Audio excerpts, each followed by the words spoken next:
Imagine, it's late at night, well past your bedtime. After spending your entire day working and doing homework, you hop onto your computer in hopes of helping you unwind from the long day. That's when a video pops up, a showcase of a game called Sonic GT on Sage, or the Sonic Amateur Games Expo. It looks good and it was recently completed, so with nothing better to do, you try to download it. After fidgeting with the settings, you boot the game and are met with a disclaimer. Then a striking background of a mountaintop, the tornado, and an upbeat theme to get you started. Despite your PC having dubious quality, you spend hours, almost till dawn playing. It's the most fun you've had in quite a while. That was my experience 4 years ago in 2020, late November. In this short video essay, I plan to show you why Sonic GT is one of my favorite games made in the modern era.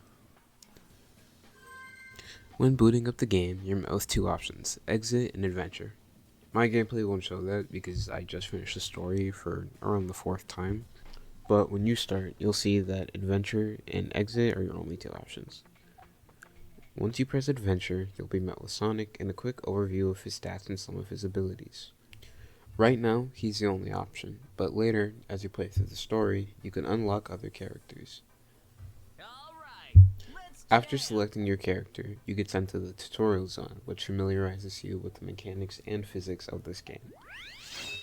The reason why I believe this is such a great tutorial is because it's less like your average AAA tutorial where you're on rails for 30 minutes straight, and more like an actual zone where you aren't restricted.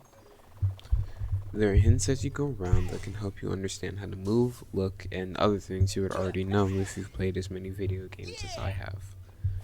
It'll also introduce you to Sonic specific abilities like the Lightspeed Dash, Bounce, Stomp, Roll, etc. Speaking of Sonic's moves, this was one of the first games to introduce a drop dash in 3D, which makes sense since Sonic Mania would have been out for around 3 years. The best part of the drop dash in this game is that it works so much better in this game than it does in Sonic Frontiers, since you can unroll and do actions outside of the drop dash. Aside from Sonic himself, you're also taught how items, rings, combos, and tricks work. As I said, many tutorials nowadays force you to walk before you can run, holding you on rails before you're able to do something you actually enjoy. But in Sonic GT, you're 100% in control the moment you press play. Nothing is stopping you from sprinting before you can even crawl. Once you breeze by the tutorial, you go into the first zone. You get treated to the story where Eggman has captured Ray the Flying Squirrel, who, along with Mighty, make their first appearance in 3D. Your objective as Sonic is to find Mighty in the Ocean Paradise Zone. Something that this game does very well is that from the very moment you start, you're given options and paths. This is the backbone of Sonic GT. Pretty much every level is an amalgamation of routes and paths, all put together into an almost open world experience, but not quite. If I had to put it into words, I would probably say it's almost as if you had a 2D Sonic game with the moveset of Adventure Sonic and the frankly ridiculous speeds of Boost Sonic, like Unleashed or Sonic Colors. With how wide open the levels are in conjunction with the incredible Bumpers physics engine, this is probably the closest we would ever get to seeing the world through Sonic's eyes.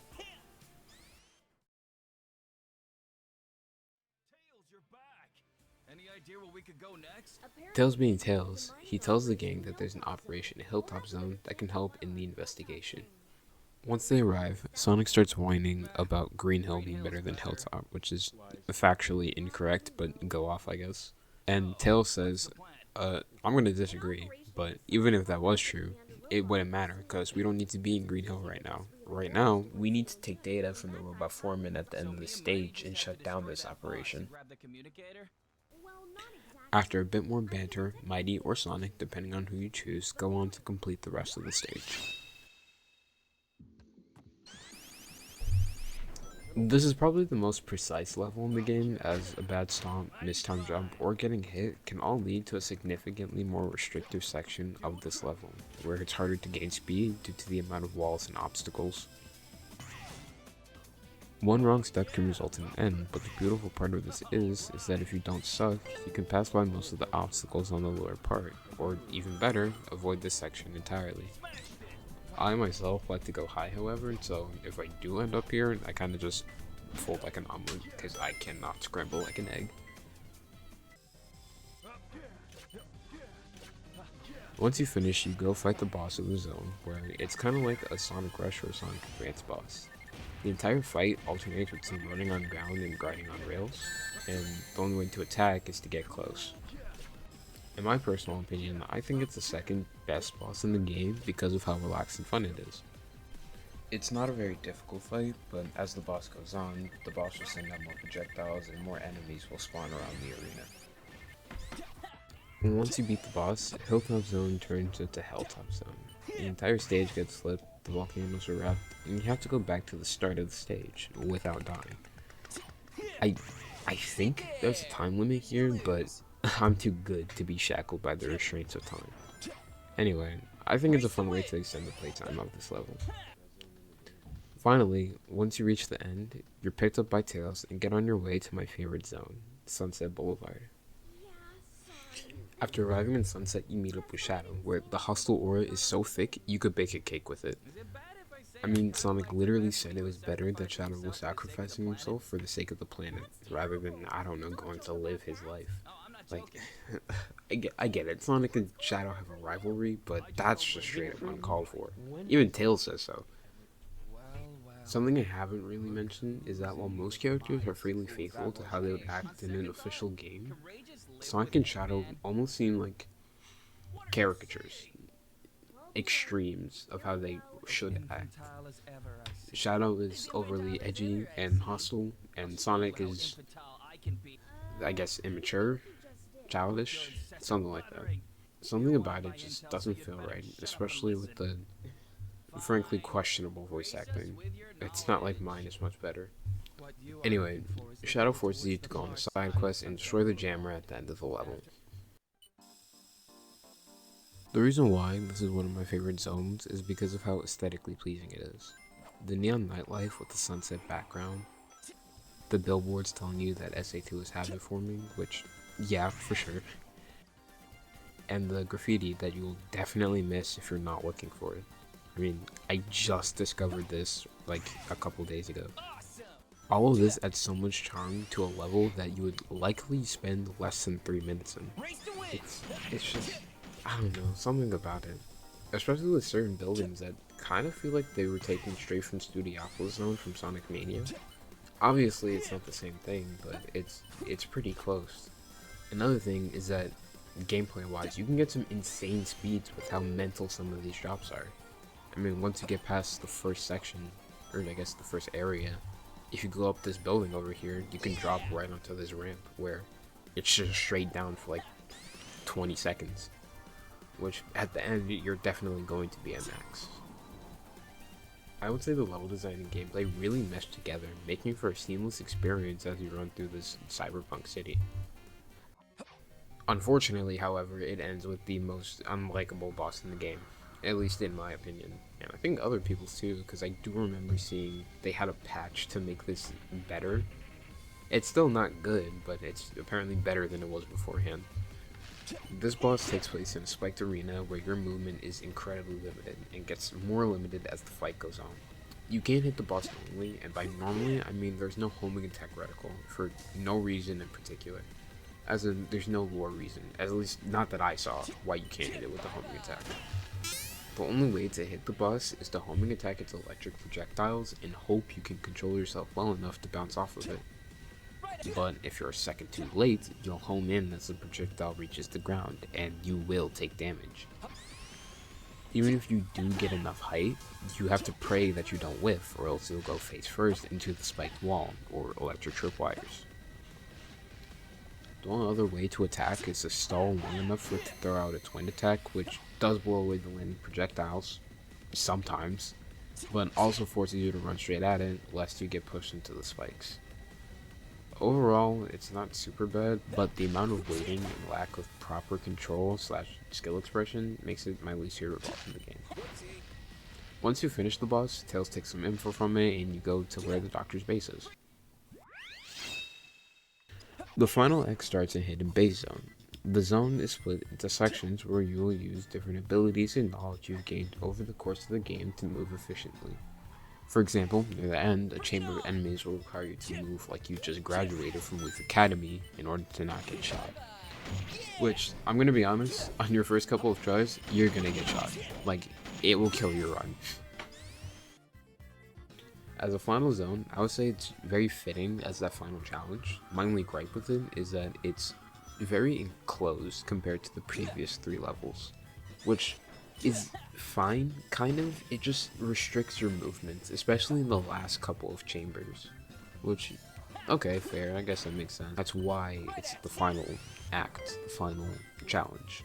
I guess it would also make sense to have the Doctor's base be an area that restricts Sonic's movements, because then it'd be harder for him to get through without being undetected. So, yeah, alright, that's fine. The hard-boiled egg tank is the final boss of Sonic GT. It's an incredible boss, truly.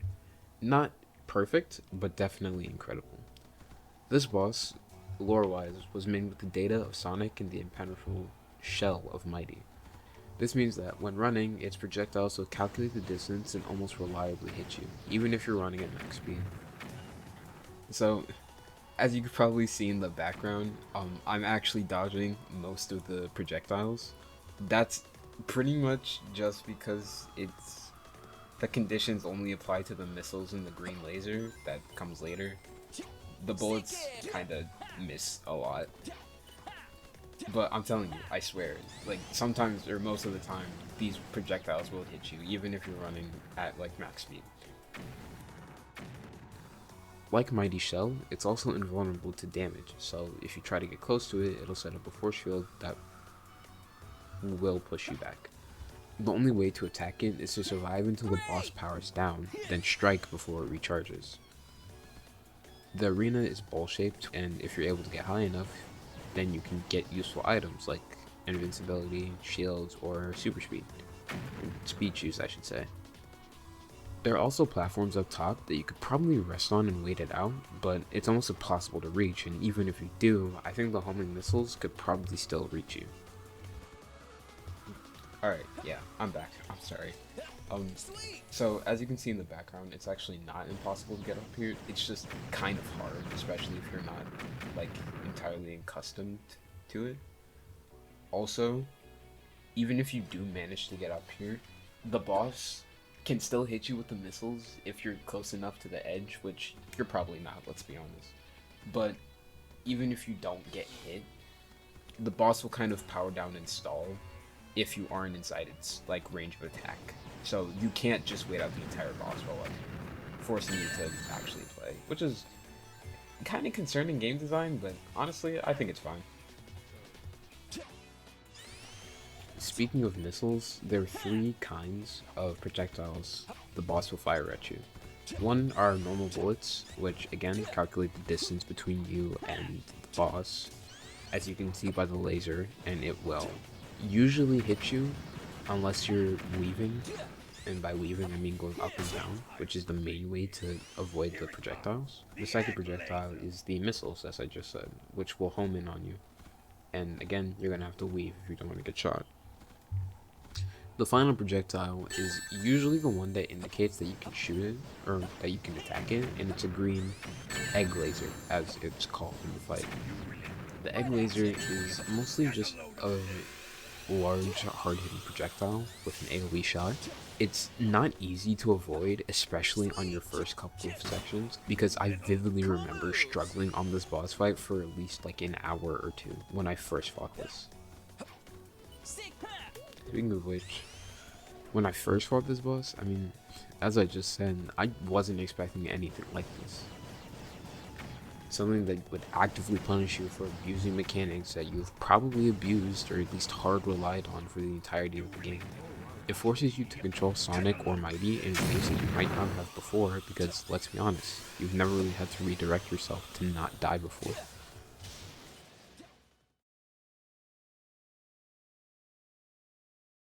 Once you finish the boss fight, Eggman whines, because, it's what he does at the end of every single game, I think. You're also gifted with Ray as a playable character now, who's probably the most creative, but I'll get into that later. Also, credits play, and a teaser of Metal Sonic. By the way, you better watch those credits, because these people worked way too hard for you to not watch these credits. Don't get up, don't move, look, bruh, because these people deserve it, like straight up. And that's it. That's the story of Sonic GT. Once you finish the story, then you can go on to either the time trial, or time attack, or the challenge mode. And I'll get into those after I get into the main gameplay of Sonic GT. As I've said, the gameplay is fairly simple. You're given the Sonic Adventure moveset with a few new abilities like the Stomp and Drop Dash. The items are the same as you would see in a classic game. You get things like invincibility, speed shoes, rings, as well as electric, bubble, fire, and normal shields. They all work the same as they do in the classic games as well, and are accessible to everyone but Mighty, Ray, and maybe Shadow. I haven't really tested. I don't play Shadow. I don't like him. You'll use these to help you take down or speed past enemies. Speaking of which, enemies, unlike Sonic Forces, will actually attack you. There are many types of enemies in GT, for example, the Motobugs and police bots. These badniks are genuine threats to you because of 1, how fast they are, and 2, because they pop out of literally nowhere. Sometimes you'll be running down a street and not even notice that you're being chased until you hear the revving of its engine, or the blaring sirens. They run at around 115 meters per second, so they're barely slower than most characters in the game, but if you haven't built up any momentum, or if you're getting caught off guard, chances are you're probably gonna get hit. Hey, it's me again, in post. So, according to what I saw, or what I've seen in-game, Motobugs don't actually run at 115 meters per second. The reason why I said that is because I was playing Ray when I was measuring their speed.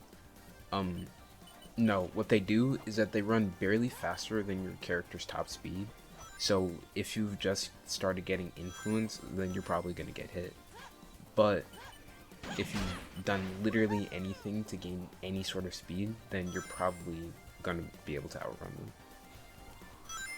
This applies to every character aside from Supersonic, I think.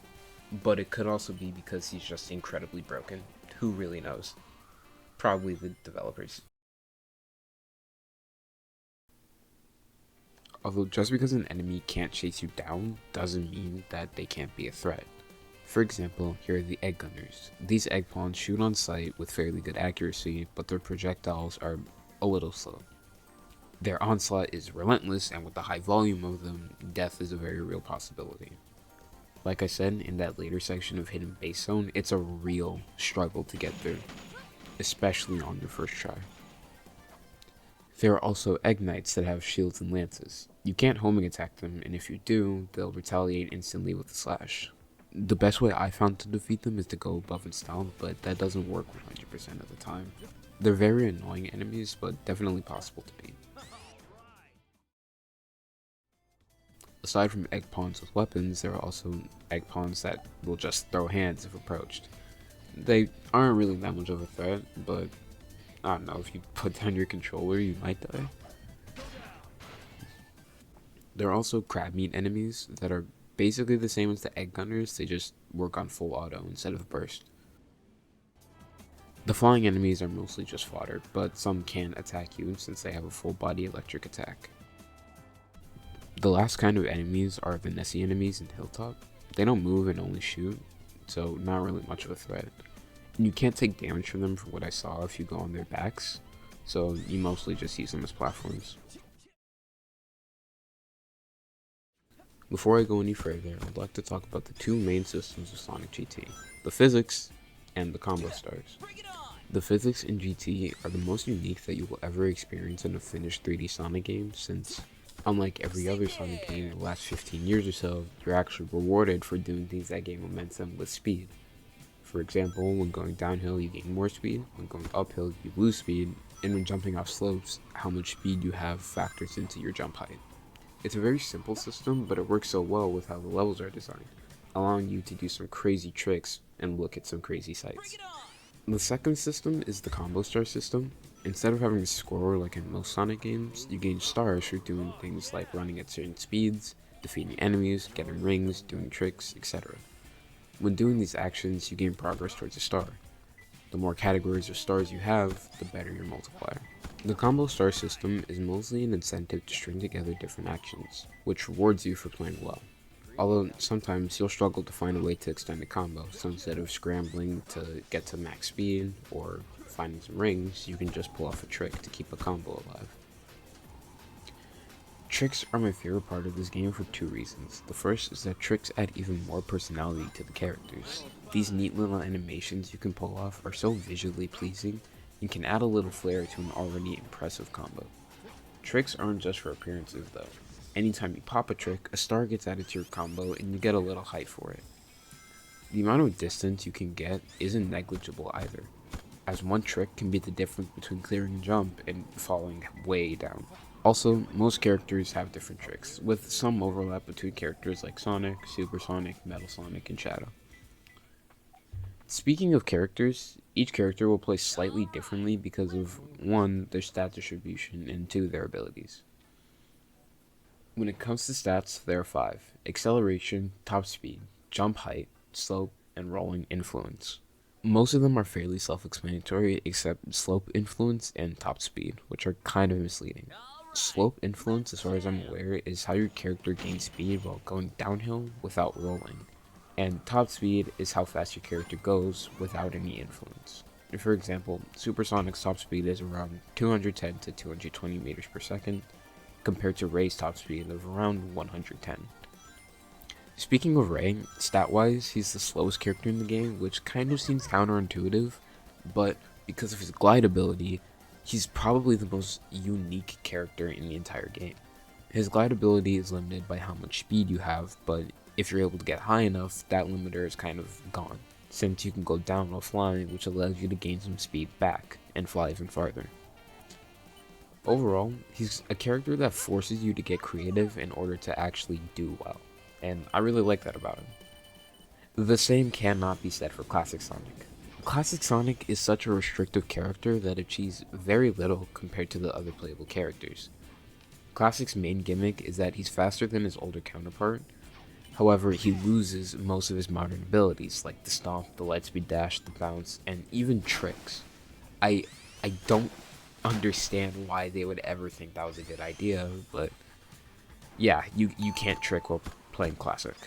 And aside from tricks, your homing attack is also extremely limited, at least that's what it says. Compared to the other characters, there's very little reason to play Classic, especially when Super Sonic exists.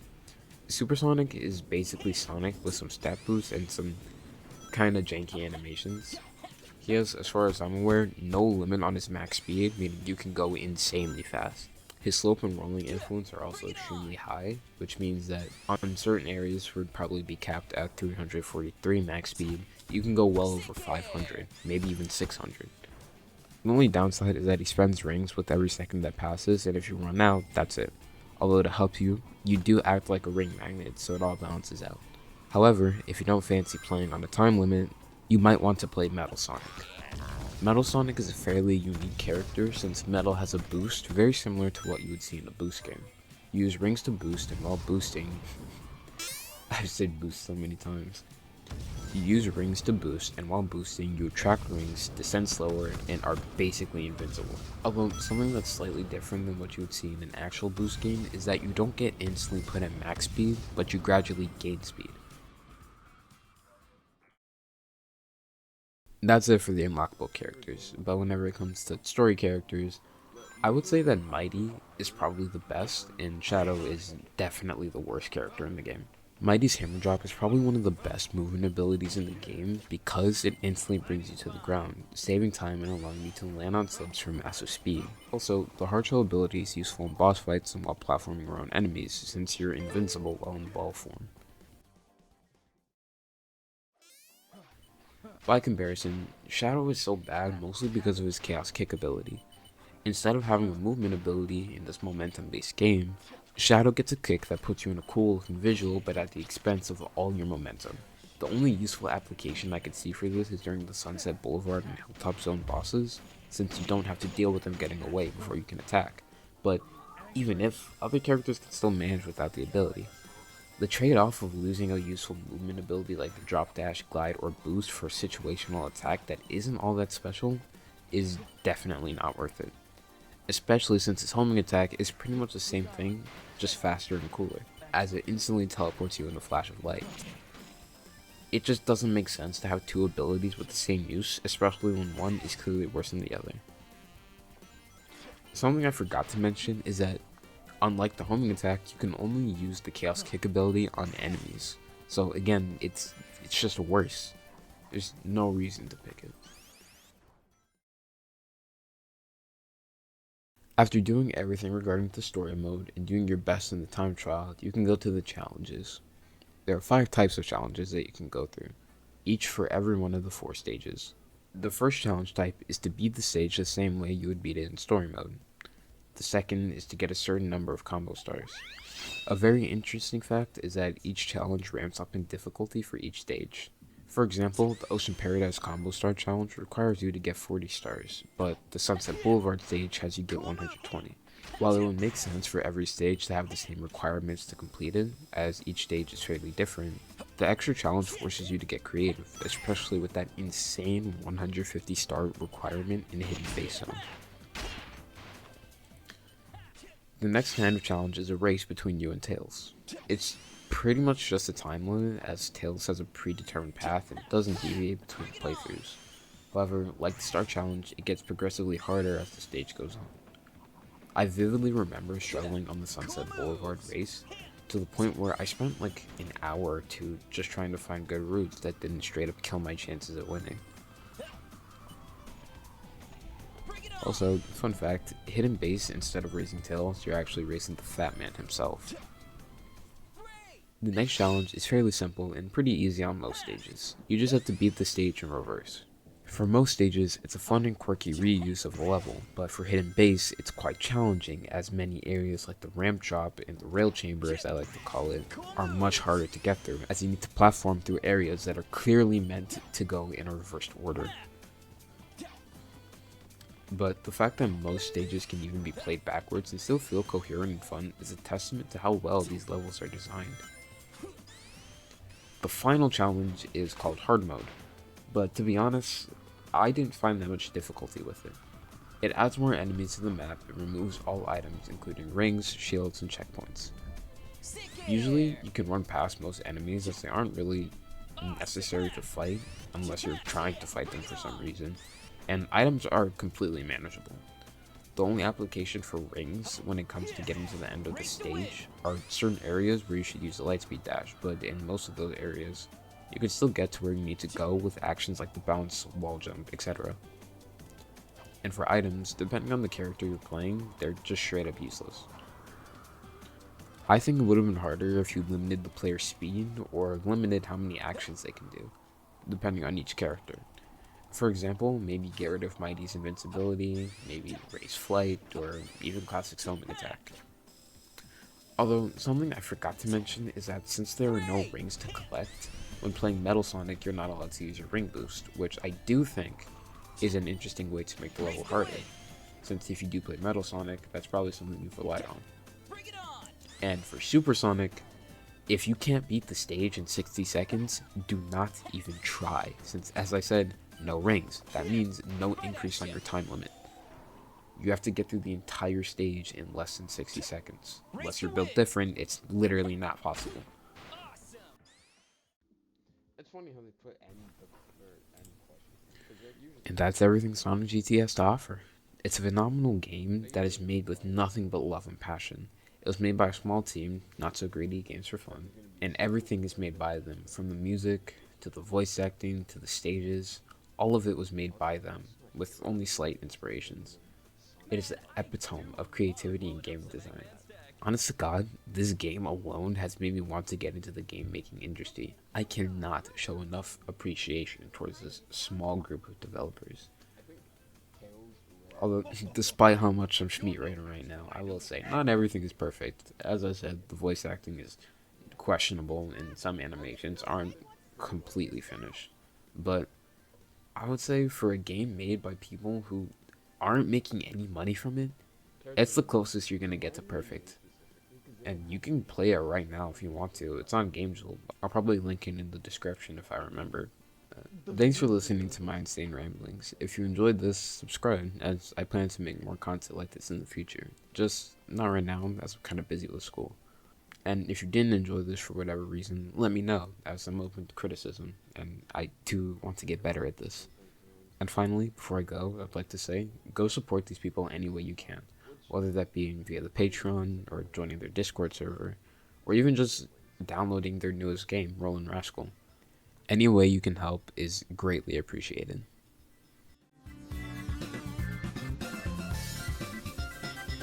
Boss fights? Oh, is it every boss fight? I didn't even realize. Except for, yeah, Hell Party for final boss. Team things up for character select. Let's go flying for main menu. For species. Invincible together for invincibility. Take a breath for level. Level designed by this man. I can't even put it together, but my god, y'all did such a good job on the level design.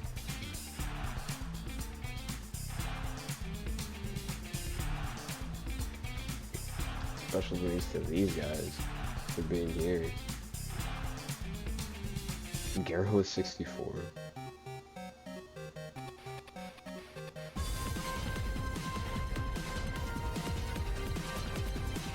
This is a big. Something. This is a big.